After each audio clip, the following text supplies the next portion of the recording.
Sa mga gusto mag-asawa ng AFAM dyan mag-isip kayo maigi. Mag-isip-isip kayo maigi ha.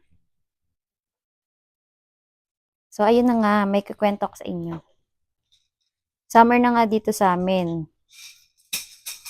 So mainit na nga. Sobrang init na nga dito, lalo na sa umaga, mainit. Mainit talaga. Ayun na nga, kagabi nga, nagbukas nga ako ng aircon namin sa kwarto. Tapos, kakabukas ko nga lang ng aircon namin sa kwarto. Yung asawa ko lumabas. Inom daw siya ng tubig sa kusina namin. Siyempre sabi ko, please close the door.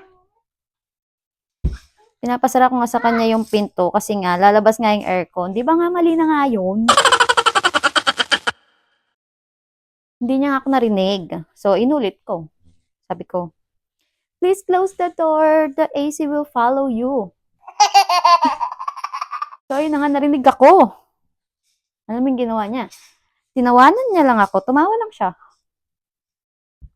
Kahit gets naman niya kung ano yung gusto kong sabihin. Di ba?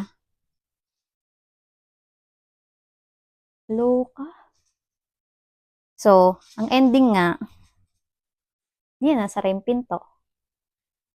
Di ba? Kaya kayo yung mga gusto dyan mag-asawa ng APAM, pag-isipan nyo ng maigi yung mga pagdidesisyon nyo sa buhay.